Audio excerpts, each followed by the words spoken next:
Hello বন্ধুরা, তোমরা সবাই কেমন আছো? আশা করি ভালো আছো। আমরাও সবাই ভালো আছি। আজ আমরা যাব সুজনগড়, তাই জন্য বেরিয়ে পড়েছি। আর ওদিকে ঐশীর পাপা গেটে চাবি লাগাচ্ছিল, তাই আমরা রাস্তার ধারে দাঁড়িয়ে আছি। তো ঐশীর পাপার গেটে চাবি লাগানো হয়ে গেছে। এবার আমরা চলে যাবো বাড়ি ধরতে বাস স্ট্যান্ড। তো এত রোদের মধ্যে বেরিয়েছি, কি বলবো। আর আমি তো তাকাতেই পারছিলাম না এত রোদের মধ্যে। কিছুক্ষণ যাওয়ার পর আমি আর ঐশীকে নিতে পারছিলাম না, তাই জন্য আবার ঐশীর পাপা ঐশীকে নিল। তো আমরা রোদের মধ্যে হাঁটছি আর এতটাই দূর বাস স্ট্যান্ড, কী বলবো। আমি ভাবলাম ঐশীর পাপা টোটো ধরবে, কিন্তু না, টোটো তো ধরলই না, হাঁটিয়ে নিয়ে যাচ্ছে। আর কি বলবো, এদিকে সামনে দিয়ে বিড়াল ডিঙে দিল। তো আমি ঐশীর পাপাকে বলছিলাম যে একটু দাঁড়িয়ে যাও। ঐশীর পাপা বললো কিছু হবে না, চলো। তাই আর দাঁড়ালাম না। ভাবছিলাম বিড়াল ডিঙে দিলেও কিছু হবে না কি, একটু ভয় লাগছিল, কিন্তু কিছুই হয়নি। দিয়ে একটা গাড়ি পাশ দিয়ে চলে যাচ্ছে, বলছে দেখো আমাদের আগে গাড়িটা চলে গেল, কিছুই হবে না। আমরা গলিতে হাঁটছি, হেঁটেই যাচ্ছি। এখন পুরো 25 মিনিট মতো হাঁটার পর আমরা বাস স্ট্যান্ডে পৌঁছেছি। তো সামনেই যে বাসটা দেখাচ্ছে, আমি ভাবলাম ওতেই আমরা যাব, কিন্তু ঐশীর বাবা এমন করে সামনে এগিয়ে যাচ্ছিলো, আমরা ভাবলাম ওতেই যাব, কিন্তু না, ওই বাসে নয়, আমরা একটা অন্য বাসে গেছি। এই যে বাসে চেপে পড়েছি, কিন্তু আমার কপাল খারাপ, আমি জানালা ধারে সিট চাইছিলাম, কিন্তু জানালা ধারে সিট পাইনি। আর ওই পেছনে, আমাদের পেছনে ঐশীর বাবা বসেছে, এক কাছে সিট পাইনি। থেকে নেমে করে আমরা টোটো ধরে নিয়েছি। তোমাদেরকে বলাই হয়নি এখনও যে আমি সুজনগড় কী করতে যাচ্ছি আর কি। আমরা হসপিটাল যাচ্ছি ডাক্তার দেখানোর জন্য। বাস স্ট্যান্ড থেকে হসপিটাল প্রায় 7-8 মিনিট মতো লেগেছে টোটোতে। তারপর আমরা হসপিটালের সামনে নেমে পড়েছি। এই যে ঐশীর বাবা টোটোওয়ালাকে পয়সা দিচ্ছিল, তাই জন্য আমরা দাঁড়িয়েছিলাম। তো আমাদের একটু লেট হয়ে গেছে, তাই জন্য হসপিটাল থেকে ডক্টর বেরিয়ে পড়েছে। আর সামনেই ডক্টরের চেম্বার খোলা আছে, তাই জন্য আমরা তো জানি না, তাই আমাদের দিকে একজন দেখানোর জন্য এসেছিল, যে ওর পেছন আমরা যাচ্ছি।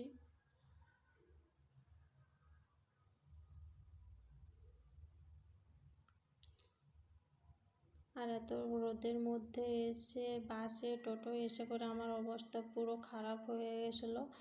তো এখানটায় এসে একটু বসলাম, একটু শান্তি লাগছিল।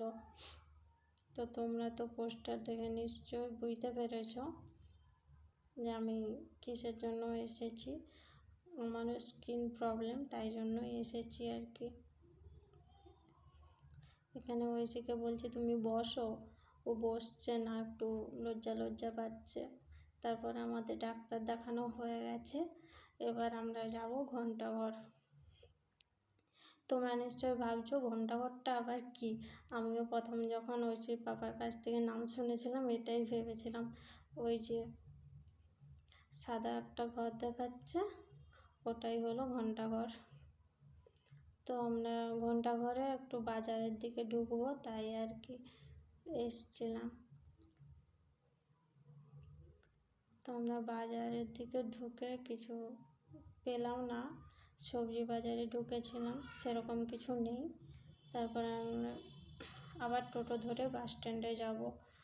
আর বাজারে যেদিন গেছিলাম ভিডিও করতে আমি ভুলে গেছি। ঐশী কিন্তু বাসে বা গাড়িতে গেলে একদম ছটফট করে না, খুব শান্তভাবে বসে থাকে, অন্য ছেলে মেয়েদের মতো একদম ছটফট করে না। তো আমরা টোটো থেকে নেমে করে সামনেই দেখছি ফুচকা দোকান। তো আমাকে তো ফুচকা খেতেই হবে। ঐশীর পাপা বলছিল এখন তো বেশি দেয় না, খেয়ে আর কি করবে, বাড়িতে বানিয়ে খাবে। তো তবুও বললাম আমি খাবো। তো ফুচকা খাওয়ার পর মনে হচ্ছিল আমি তো বাড়িতে বানাবো বাড়িতে, কারণ 10 টাকা 4টা ফুচকা, এত কম দেয় জানতাম না। তারপর ঐশীর পাপা আঙ্গুর নিয়েছিল, এই যে ঐশী এখন আঙ্গুর খাচ্ছে। ঐশীর সাথে আমিও আঙ্গুর খাচ্ছিলাম। তো ঐশীর পাপা বলছে তোমরা একাই আঙ্গুর খাচ্ছ, আমি বলছি তুমিও খাও। আঙ্গুরগুলো একটু একটু টক, তাই জন্য ঐশীর পাপা খেতে পারছিল না। আমাকে বলছে টক টক তোমার তো বেশ ভালোই লাগবে। এদিকে ঐশী আর ঐশীর পাপা আঙ্গুর নিয়ে খেলা করছে। বলছিলাম যে আরও দুটি বেশি করে তো আনতে পারতে, নেমে আবার আনতে গেছিলো। ঐশীর পাপা বলছে টক লাগছে আমি খাবো না, বলছে তবুও একটা খাও।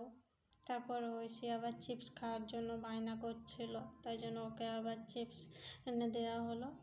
ঐশীর সঙ্গে আমিও খাচ্ছিলাম। এর আগের বারে যখন আমি সুজনগড় গেছিলাম তখন রাস্তার ধারে অনেক হরিণ ময়ূর থাকতো, কিন্তু এবারে দেখছি রাস্তার ধারে কিছুই নেই।